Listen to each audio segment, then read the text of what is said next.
Welcome to Know Your Flow, the podcast from FEM, where we help you understand your body, embrace your cycle, and feel empowered through every phase of womanhood. Let's get flowing. Hello and welcome back to Know Your Flow by FEM. Today we're diving into a really important topic that affects so many women but often goes undiscussed. The link between an underactive thyroid, specifically Hashimoto's, and how it can disrupt the menstrual cycle, leading to missed ovulation or even lost periods. This is such an essential conversation for anyone on their fertility journey or trying to better understand their cycle health. To help unpack this, I'm thrilled to be joined by Rocsi, the founder of Her Aligned Hub. Rocsi is deeply passionate about supporting women to understand their bodies, reclaim their health, and feel empowered in their well-being. She brings both knowledge and compassion to this space, and I can't wait for you to hear her insights today. I'm Stef, one of the founders here at FEM, and I would like you to welcome Rocsi. Hi, thank you for having me, Stef. Thank you so much for being here today. I'm really excited to do this episode with you. I know people personally that have this condition and how the impact has had on their fertility journey. So I'm really looking forward to unpacking this with you. So I'd love to start a little bit, to hear a little bit more about your journey and what inspired you to create Her Aligned Hub. Amazing. So I started Her Aligned after a decade of struggling with gut symptoms, missed ovulation, and eventually my period, and an autoimmune condition, Hashimoto's thyroiditis. During this time, I was diagnosed with a 16 centimeter ovarian cyst, which I had removed through a C-section-like surgery, which was very painful, as well as a benign pituitary tumor, which was secreting extra hormones in my body, making my cycle incredibly painful and my autoimmune symptoms so much worse. What helped me navigate all this was nutrition and supporting my gut. So I wanted to create not a space, but a movement and raise awareness on how vital the gut is in connection to not just one cycle, but also overall health. So now I create super simple recipes and teach people how to eat. And my mantra is, if your grandma didn't eat it, don't do it, at least while you're healing. Wow, so powerful, and it's something that I am currently working on. After we spoke, I'm a big Diet Coke fan, and even though it's 0 calories, in my gut doesn't seem to like it. And I was always like, why is my hair always dull? Why is my hair always greasy? I've cut Diet Coke out for 2 weeks now. I think I've probably only had 2. I used to have probably 2 a day, and I've already started noticing that my hair is not getting greasy as much. I mean, I don't know if that's the link, but that is what I've noticed. So you're saying if your grandma didn't eat it, then you shouldn't eat it. What do you mean by that? At least while you're healing. I mean, as in, there's so many ultra-processed foods these days, and it's okay, to have some every now and again. I'm not the kind of person that says, don't ever have that. But at the same time, if you're trying to heal something as powerful on the body with such negative effects as a thyroid condition, at least for the first 2-3 months, 6 months, depends like how involved you are in this healing process, you should try to keep it as whole foods as possible. If you can just pass it, if you're lucky enough to still have your grandparents alive, you can just go and ask them, hey, do you know what this is? And if they're like, no, then don't have it. Don't have it. I like that. So let's start from the beginning, if that's okay. So Sure. What is hypothyroidism and what is Hashimoto's? Okay, so plainly speaking, hypothyroidism and Hashimoto's is a thyroid. So let's start with hypothyroidism. Hypothyroidism is a thyroid hormone deficiency. It's an inadequate production of thyroid hormone, basically T3 and T4. Hashimoto's is a condition that results in the destruction of the thyroid gland. This damage eventually leads to inadequate levels of thyroid hormones being produced or hypothyroidism. In most cases of Hashimoto's, we see them starting off as hypothyroidism. The body attacks the thyroid gland.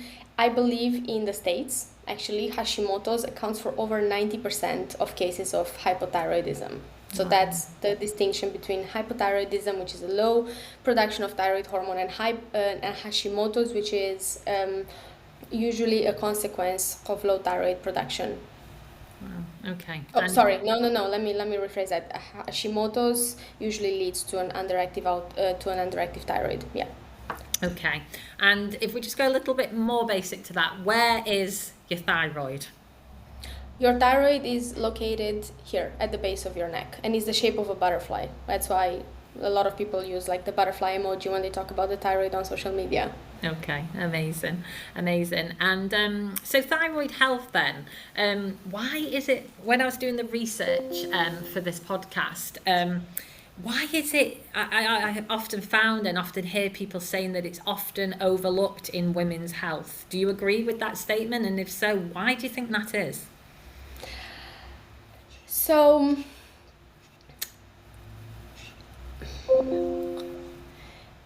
you want me to answer first the question on how is it linked to the menstrual cycle, or why is it overlooked in Absolutely, women's? yes, absolutely.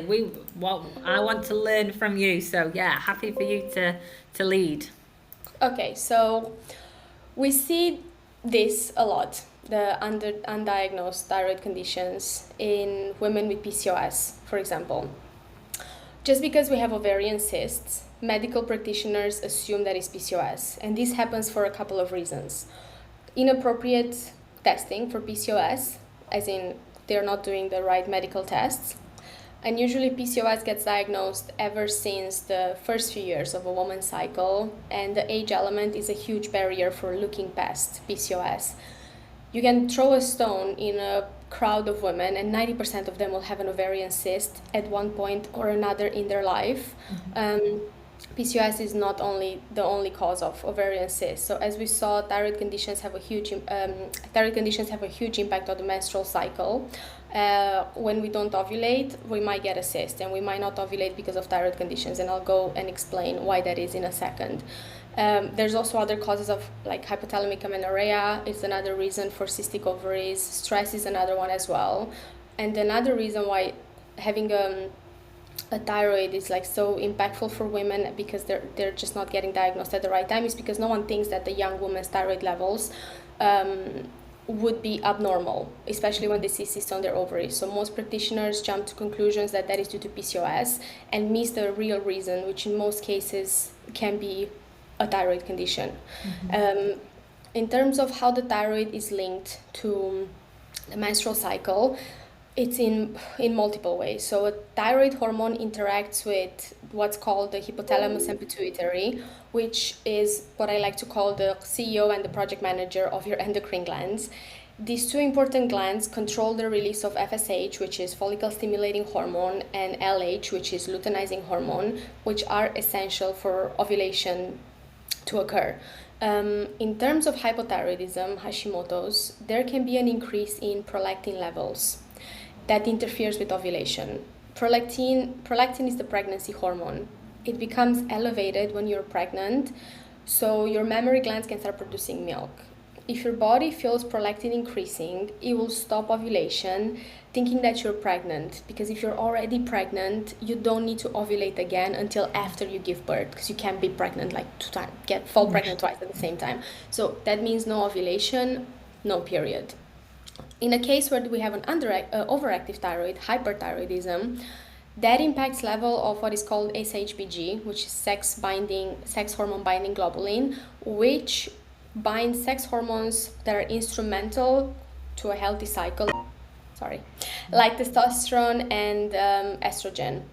So low levels of SHBG increase the amount of testosterone in the body, and with high testosterone levels, we see incidences of PCOS and irregular ovulation. So high levels of the same hormone lowers estrogen and testosterone in the body, also impacting how frequent you ovulate and cycle regularity, as well as reducing libido and energy. So these are like the two main ways in which having issues with your thyroid, whether it's overactive or underactive, can impact your fertility, a healthy ovulation, and regular periods. And of course, this come with many other, side effects, like as I said, low libido, low energy, and many other symptoms. Okay.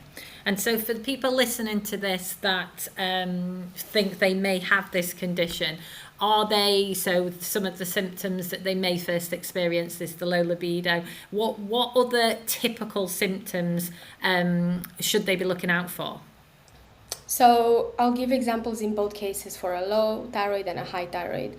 So when it comes to, actually, first of all, I'd like to say that it's really important for everyone to understand that the thyroid is the thermostat of the body and controls metabolism, and every single cell in the body needs thyroid hormone to function properly.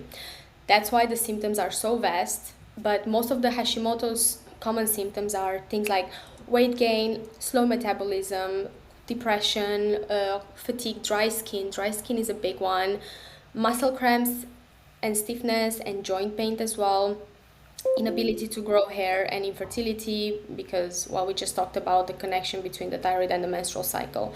So these are the ones that you should look out for if you experience a low thyroid production and potentially Hashimoto's.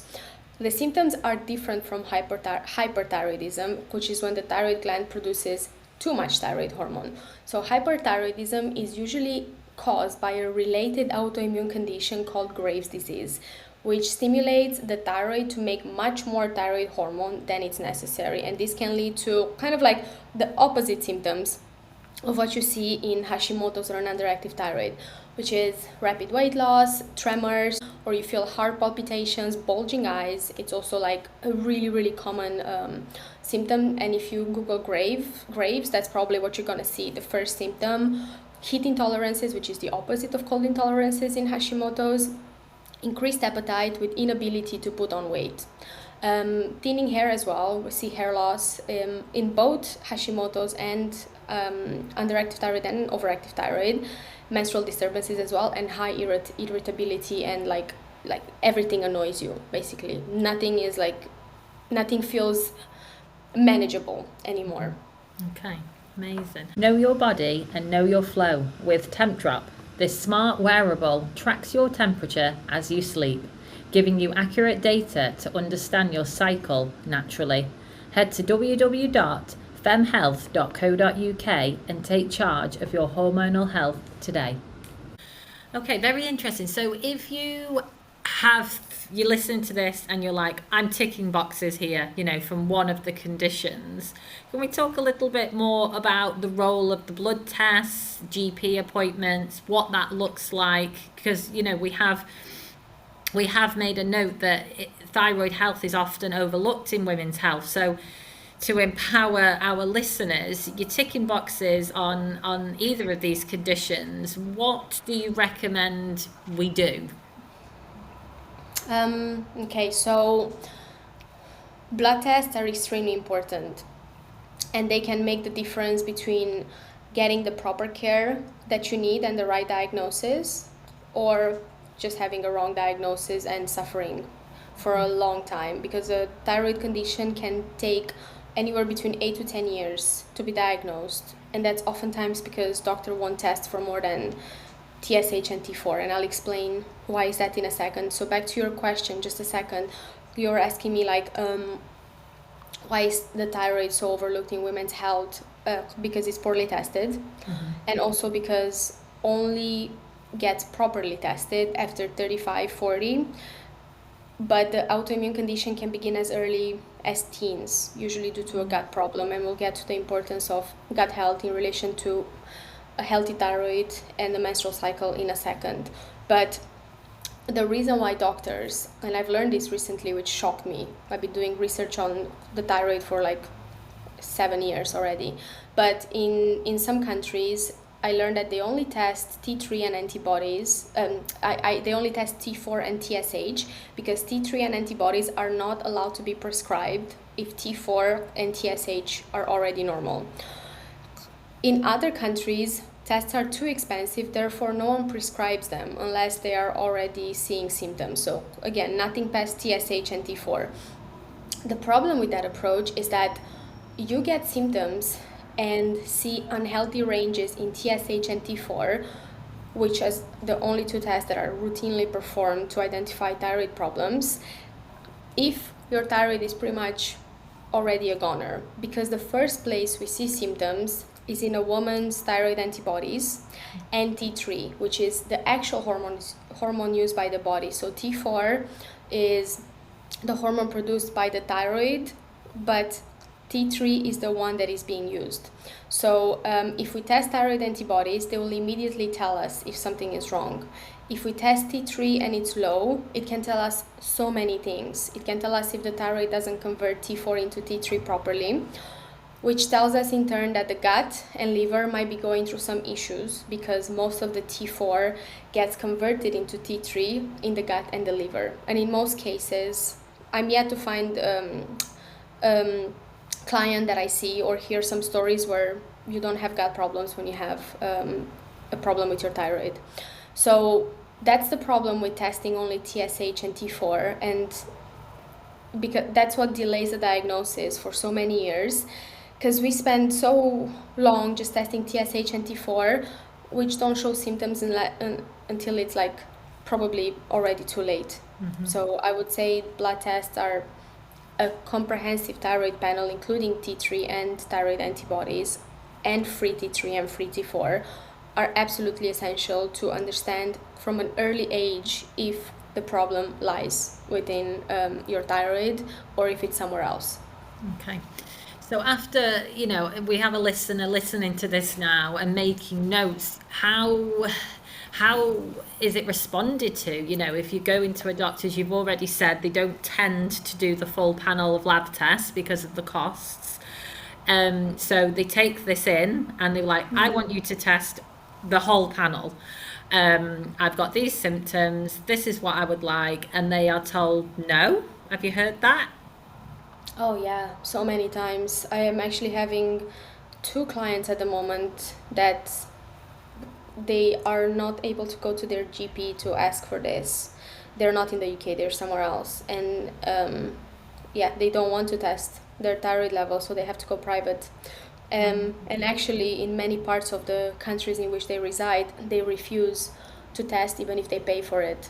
So I don't, this is still very old mentality of not testing those other 2 markers. It's very common to face these issues. So your best bet is to explain why would you like to have that tested. As you said, like name the symptoms, tell them how you've been feeling.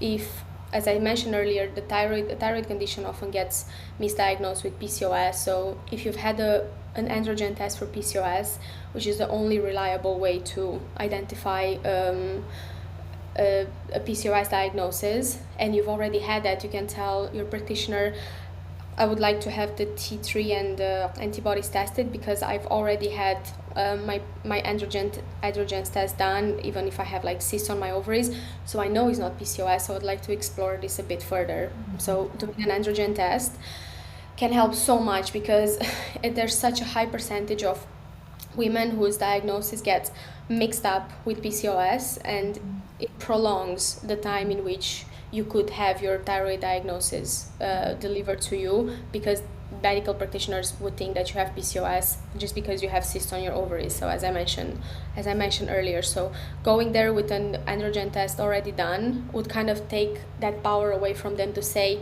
oh, you have cysts on your ovaries, you have PCOS, there's no reason for us to test your T3 and the antibodies. But if you go there with the test already, they don't really have much of a choice but to say okay, or say we don't want to test it, you should go to a private clinic. And if you have that possibility and you suspect like all the symptoms that we spoke about earlier, then you should definitely get it tested, because an untreated autoimmune condition can be extremely dangerous. So that's my 2 cents on that, and that's been my experience, which helped a lot of women actually get the resolution they wanted when they go to a doctor's office. And the other thing that I would say, to feel empowered, write everything down. Take your notes app from your phone and just write it down, because you will get overwhelmed, because doctors sometimes can be intimidating, especially those ones that have a very arrogant attitude, which unfortunately there's a lot of them.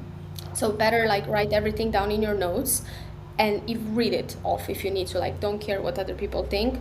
just say that this makes you comfortable and you'd like to express yourself by reading things from that you wrote down about it. It's your wellness and health after all, and you should not care what other people think. Thank you, Roxy. That's really powerful, and it's something that I hear more and more of, is that you almost have to do your own research, as opposed to, you know, where you previously would go to the doctors because you needed that help and advice because you didn't know, and now I hear more and more women that I know I have these symptoms, I have done this research, I have crossed out these conditions, and they are still told no. And then, like you say, you have to go through private healthcare, which comes with the financial inability sometimes for many of us. And it can be really frustrating especially when you're already feeling so poorly. So thank you for that. Okay, so we've talked a little bit about sort of the conventional help of getting that diagnosis, and often that being a long journey. So what can you advise in terms of management and support that you can do alongside that you can do from home? You talked already about nutrition, which and the relation to the gut there. Yeah. So basically, in both cases of hyper and hypothyroidism, whether it's starting off as hyper or hypo and already descending to Graves or Hashimoto's, the gut is so central to supporting ovulation and a healthy cycle because of two reasons. In every single autoimmune diagnosis, Graves or Hashimoto's, 3 conditions must be met for the body to launch an autoimmune response, because an autoimmune condition, it's death, ultimately, an autoimmune response. So you must have a genetic predisposition, environmental triggers, and a leaky gut. We can't do anything about the first, but we can do something about the environmental triggers and the gut. Environmental triggers such as stress can make a mess of your gut health, and there can be other factors, of course, impacting your gut, like taking the birth control pill, drinking and smoking too much, inadequate levels of sleep, eating mostly unhealthy foods and stuff like that. So we can do something about that.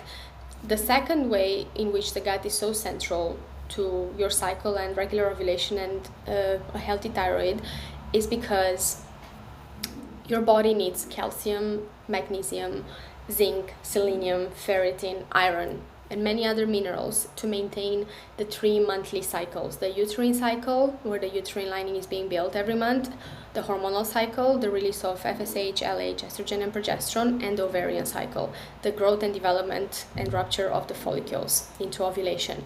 Without a healthy gut, you cannot absorb these nutrients and minerals from foods. And if you can't take them from foods, it's unlikely you'll be able to get them from supplements. So I always say that your gut is your first line of defense. If you manage to support your gut, you will support your thyroid and your cycle and ovulation.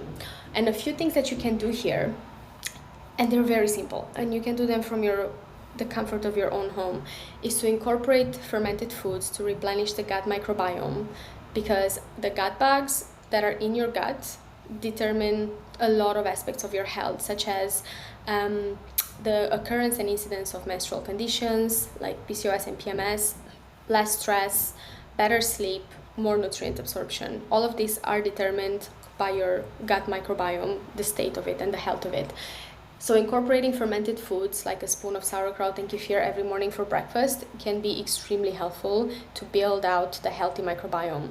The second thing is incorporating healing foods like bone broth and miso soup, which help reconstruct the lining of the gut, thus taking out the autoimmune component when you have leaky gut. The other thing is adding supplements like zinc, L-theanine, L-glutamine to further repair the lining of your gut. And for the first 3 to 6 months, reduce or eliminate alcohol completely. And it might even be helpful to eliminate gluten, but make sure you work with a nutritionist to help you, because eliminating gluten and not reintroducing it properly can cause a lot of problems and flare-ups. Amazing. So how do you support your clients? Like if somebody was to come to Her Aligned Hub, what kind of support can our listeners expect? Because they can work with you one-to-one as well. They can work with me one-to-one, in which case we would tailor a plan of 3 months. To begin with, it's a minimum commitment of 3 months because we're working with a cycle. There's no point to start for less than that. And then I'll ask them a lot of questions. I know that a lot of my clients say, oh my God, you're asking me more questions than my GP. And I'm like, yeah, I need to know things. Mm-hmm. I have more time than your GP, because you know, in the UK especially, NHS is so over, like under so much pressure time-wise. So doctors don't really have a lot of time. So that's the upside of working with someone that's independent, right? There's also the opportunity to join a membership called the Cycle Hub that is focused strictly on period problems in relation to, for example, thyroid health, PCOS, PMS, and cycle irregularities or missing periods, post-birth control pill, or from hypothalamic amenorrhea and stuff like that. That's a self-paced membership. We see a lot of women getting a lot of amazing results, but both of my methods, and regardless of the way that you would choose to work with me, it's based on nutrition, because the gut is just, I will never shut up about how important a healthy gut is to your ovulation, to your thyroid, to your overall health, to managing other period problems and things of that nature. Amazing. And you've already given so much advice for the women listening to this episode, but just as we come to a close, one piece of advice, I think you're probably going to mention the gut again, would you give women that are listening that maybe we have a lot of women that are actively on a fertility journey, for those that are listening and are ticking some boxes from things that you are saying, not getting anywhere with their GP, what can they do to empower themselves and take control of their health? One piece of advice, if I were to give one, you would be surprised. It's not the gut. It's push to get your thyroid levels tested, like your full thyroid panel tested, because that is absolutely vital to getting a diagnosis earlier and taking off years of suffering from your plate, unnecessary suffering. Just because the medical system hasn't caught up already, you've listened to this podcast and you already know what to do. So really push for a full thyroid panel, which is T3, T4, free T3, free T4, TSH, and the 2 antibodies. Mm-hmm. Amazing, thank you. And for those listeners that want to learn more about what you do, where can they find you? Where are you most active on social media? And how did they get in touch with you? So I am really active on Instagram. I post a few times a week. I do a lot of collaborations. I post recipes. So you can follow me at Her Aligned Hub on Instagram. If you want to get in touch with me, you can go on my website, Her Aligned Hub. And there's a contact form there. Most of my clients have found me through my website and through podcasts, so they just go to my website and they find it very easy to just send like a form to say, hey, I need to speak to you. But if you prefer to send me an email, you can do Rocsi at heralignedhub.com. But yeah, I'm very active in all those three. Like I always check my website, my email, and it's also really easy to just shoot me off. Doesn't have to be formal. You can just shoot me off a message on Instagram. Thank you so much, Rocsi. I found the episode really, really interesting, and I know that we've also been speaking about doing some more content for our community here at FEM. So I do really appreciate your time, and also look forward to using more of the amazing research that you've done, like you say, over the last 7 years, and being able to give that to our community free of charge, like we always do. So I am really looking forward to working with you again, and thank you so much again for being here today. Thank you so much for having me. It was amazing, and I hope everyone will take whatever they feel like they need from this episode. Thank you so much. Thank you. Thank you.